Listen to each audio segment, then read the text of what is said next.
I'm here today to introduce to you the new 2019 Hyundai Santa Fe. It starts with the powertrain, which is available with a pair of 4-cylinder engines. Base models receive our 2.4-liter GDI engine producing 185 horsepower and 178 pound-feet of torque. Upgraded models receive a turbocharged 2-liter GDI 4-cylinder engine yielding 235 horsepower and 260 pound-feet of torque. New for the 2019 Santa Fe is an 8-speed automatic transmission, replacing the outgoing 6-speed. Now both powertrains are available with the H-Track all-wheel drive, Hyundai's technology, and that optimizes vehicle control by eliminating steering forces to the front axles, helping to prevent uncontrolled oversteering and understeering. A Hyundai first, the H-Track all-wheel drive system monitors vehicle speed and road conditions to control braking between the left and right wheels.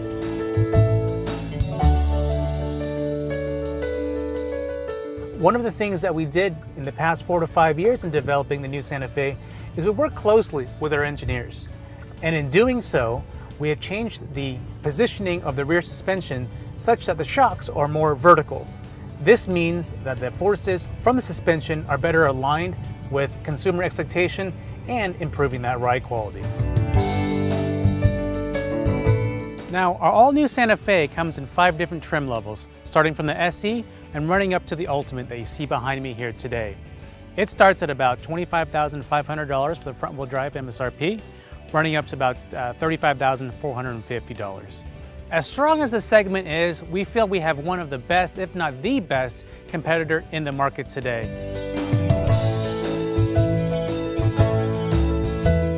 We've completely redesigned the Santa Fe, and our goal was to make it much more of an SUV. The previous car's beltline was really raked, whereas the new one is much more horizontal and it runs smoothly into the cowl with the windscreen pushed back and more upright.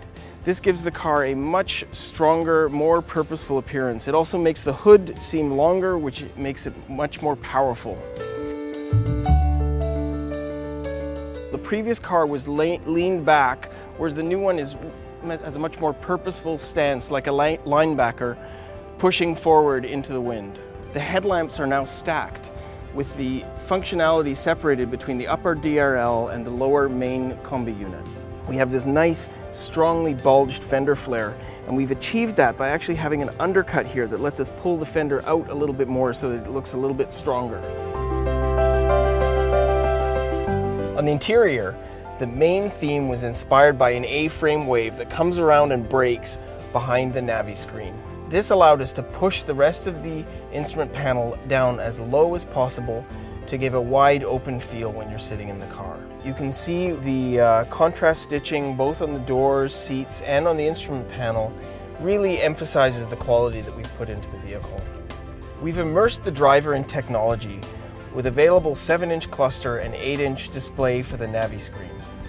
In the back seat, the lower beltline makes it much easier for rear seat passengers, especially small ones, to see out of, something my kids will really appreciate.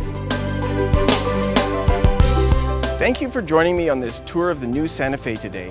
If there's one thing I'd like you to remember is that the Santa Fe is now an SUV.